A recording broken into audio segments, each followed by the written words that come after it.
सात दफा दाबी को नहीं स्टीयरिंग छाड़ आंदोलन को ओह्लाई ओडिशा ड्राइवर महासंघ जार सीधासख प्रभाव बंदर नगरी पारादीप पड़ी।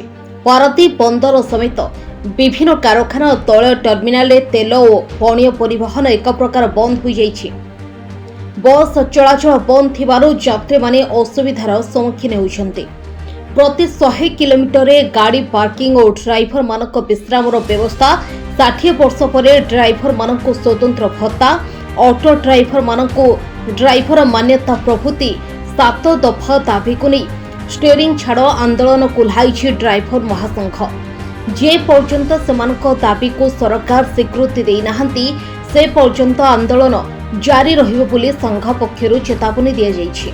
दाबी रही जो ड्राइवर कल्याण बोर्ड वेलफेयर रही जो कि ऑटो ड्राइवर मान को सामिल करना कारण ऑटो ड्राइवर जी अच्छा सी भी जड़े जड़े ड्राइवर तांकर ड्राइविंग लाइसेंस अच्छी श्रमिक भाव गणना कर 60 वर्ष पर कौन ड्राइवर निजे वृत्ति छाड़ा पड़ू 60 वर्ष पर लाइसेंस अवधि सरी जाऊँगी जो कि से गाड़ी चल पारना निजे बचाई अक्षम हो जाती गोटे किसी भत्ता आकार साहाय्य प्रदान करा जाऊ। 100 किलोमीटर दूर गोटे गोटे विश्राम नापी गाड़ी पार्किंग करने सुविधा करा जाऊ कारण राजरास्ता कोठी भी गाड़ी पार्किंग करी होनी।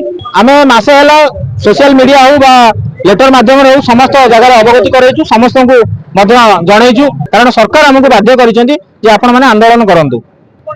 ओडिशा ड्राइवर महासंघ बारंबार ओडिशा सरकार पाखे स्ट्राइक करिछि बा आंदोलन करिछि। पूर्व सरकार मात्र गोटे दाबी पूरण करछन्ती आउरी अनेक दाबी बाकी रही जाइछि जोटा कि वर्तमान सरकार पूरण करि पारु नाहांती। स्टीयरिंग छाड़ आंदोलन आ ये आंदोलनटी अनिर्दिष्ट काल पई हबो जे पर्यंत सरकार आम दाबी गुडको पूरण न करछन्ती। आपण जेतबेले एमएलए थिले सेतबेले विधानसभा रे आम ड्राइवर मानक पई स्वर उत्तोलन करिथिले किंतु वर्तमान जेतबेले निजे सरकार पद सीट रे बसिले वर्तमान ड्राइवर मानक भूली गेले। Bureau report news prime Odisha.